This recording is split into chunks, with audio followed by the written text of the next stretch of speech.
Number 1, yes sir. Roll number 100, yes sir. অতঃপর শেষবারের মতো বন্ধ হলো হাজিরা খাতাটা। খাতাটা পড়ে থাকবে হয়তো স্কুলের কোনো এক কোণে, কিন্তু ধুলো জমা ওই পাতাগুলোতে জমে থাকবে 5টি বছরের মায়াজালে আবদ্ধ কিছু মানুষের নাম, কিছু মুহূর্ত আর জীবনের উষ্ণতম স্মৃতিগুলো। কোনো একদিন এভাবেই শেষ হয়ে যাবে আমাদের স্কুল জীবন। আগে স্কুলে যাওয়ার জন্য কত বাহানা, কত অজুহাত খুঁজতাম। ক্লাস 8-9 ওঠার পরে এমনটা ভাবতে লাগলাম, এই ভালো সময়টা যেন কখনো না ফুরায়। স্কুল থেকে যখন একসাথে বাসায় ফিরতাম, শেষ হয়ে যেত রাস্তা, কিন্তু ফুরতো না আমাদের কথা।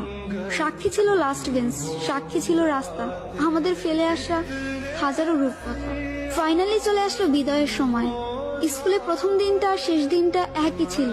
চোখে জল ফেলেছিলাম 2 দিনই, কিন্তু কারণটা ছিল একেবারে আলাদা।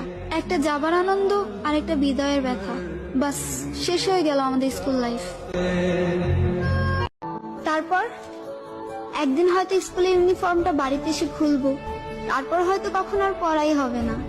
আর কয়েকটা দিন, তারপরে 10 বছরের স্কুল জীবন শেষ হয়ে যাবে। এর সাথে সাথে হয়তো স্কুল লাইফের বন্ধুগুলোও হারিয়ে যাবে। আমার না খুব মনে পড়ে স্কুলের সেই বন্ধুগুলোকে। স্যারদেরকে মজা করে আর বিভিন্ন নামে ডাকা হবে না। আমার প্রিয় স্যারের মুখে আমার নামটা আর কখনো শুনতে পাবো না। সেই বোরিং ক্লাসগুলো আর ফিরে পাবো না। আর কখনো ম্যামের মুখে শোনা হবে না, তোদের মতো খারাপ বেচার আমি একটাও পাইনি। সত্যি চাইলেই আর সেই সব দিনগুলো কখনোই ফিরে পাবো না। আমার না খুব মনে পড়ে স্কুলের সেই বন্ধুগুলোকে। স্যারদেরকে মজা করে আর বিভিন্ন নামে ডাকা হবে না। আমার প্রিয় স্যারের মুখে আমার নামটা আর কখনো শুনতে পাবো না। সেই বোরিং ক্লাসগুলো আর ফিরে পাবো না।